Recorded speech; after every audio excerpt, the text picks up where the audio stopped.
इस वक्त एक और बड़ी खबर है क्योंकि बांग्लादेश की अंतरिम सरकार पर विदेश मंत्रालय का बयान आया है। मोहम्मद यूनुस के सवाल पर एमईए का जवाब, सरकार बनने के बाद कुछ कह सकते हैं, हमारे लिए वहां के लोगों का हित सर्वोपरि।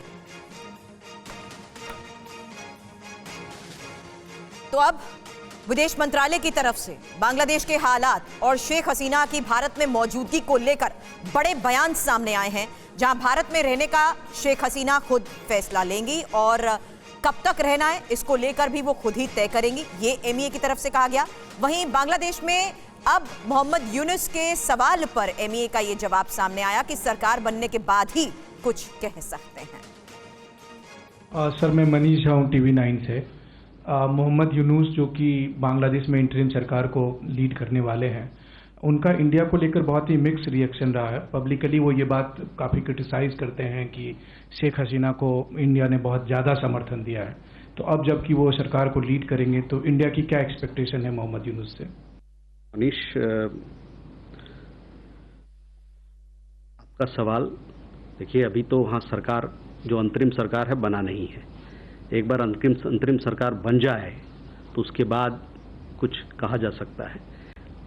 अब ऐसे अभी की स्थिति में ये है कि थोड़ा प्रीमैच्योर है कहना, लेकिन मैंने जैसे कहा आपसे कि सरकार अंतरिम सरकार आए और भी बहुत सारी चीज़ें होंगी आने वाले, लेकिन हमारे लिए जो है वहाँ के लोगों की जो आकांक्षाएं हैं, वहाँ के लोगों का जो हित है वो हमारे लिए सर्वोपरि है और रहेगा भारत के लिए, भारत के लोगों के लिए।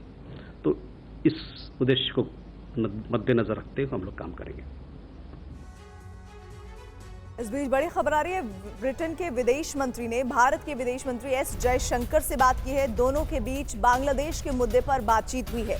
ये बातचीत इस लिहाज से अहम हो सकती है कि पहले अमेरिका ने इनकार किया और ब्रिटेन ने भी शेख हसीना के वहां जाने को लेकर इनकार किया। इस बीच खबर यह है कि भारत के और साथ ही साथ ब्रिटेन के विदेश मंत्रियों ने आपस में बात की है। मौजूदा बांग्लादेश में जो हालात है इस पर यह बातचीत हुई है। हमारे साथ दिल्ली से मनीष झा लाइव जुड़े हुए हैं। मनीष, अभी एमईए की प्रेस कॉन्फ्रेंस में आपके सवाल का जवाब हम सुन रहे थे, लेकिन ऐसे में ब्रिटेन के विदेश मंत्री ने बात की है एस जयशंकर, हमारे देश के विदेश मंत्री से क्या बातचीत हुई है, क्या डिटेल्स हैं इस वक्त? बिल्कुल, देखिए, हालांकि विदेश मंत्री जयशंकर ने केवल यही कहा कि बांग्लादेश को लेकर बातचीत हुई है, यही बात विदेश मंत्रालय ने भी दोहराया। लेकिन चूंकि जिस तरह के हालात हैं, शेख हसीना भारत में है, वहीं दूसरी तरफ कुछ देर के बाद यानी कि ठीक 3 घंटे के बाद बांग्लादेश में नई सरकार मोहम्मद यूनुस के नेतृत्व में शपथ ग्रहण करने वाली है। तो इसे लेकर भारत और ब्रिटेन के विदेश मंत्रियों के बीच में बातचीत हुई है। चूंकि शेख हसीना का एक प्लान लंदन जाने का था, ऐसे में इस बात से इनकार नहीं किया जा सकता। भले ही इस विदेश मंत्रालय ने औपचारिक तौर पर ना कहा हो, लेकिन शेख हसीना के लंदन जाने के प्लान को लेकर जरूर दोनों देशों के विदेश मंत्रियों के बीच में बातचीत हुई होगी। हाँ, यह बात जरूर है कि TV9 ने जो अपने दर्शकों को आज से 3 दिन पहले बताया था, आज विदेश मंत्रालय ने उस पर मुहर लगा दी है, यह कहते हुए कि शेख हसीना जब तक चाहें वो भारत में रह सकती हैं। आगे वो कहां जाना चाहती हैं यह उनका प्लान होगा, भारत की तरफ से नहीं कहा जाएगा। लेकिन भारत लगातार उन्हें सहयोग दे रहा है, भारत ने शरण दी, भारत आगे भी सहयोग देगा, यह बात साफ तौर पर हो गई है। अब सबसे बड़ा सवाल यह है कि बांग्लादेश के नए सरकार के मुखिया मोहम्मद यूनुस के साथ कैसे डील करेंगे। तो TV9 के इस सवाल पर उनका कहना है कि सरकार बन जाने दीजिए, बांग्लादेश के लोगों का हित हमारे लिए सर्वोपरि होगा।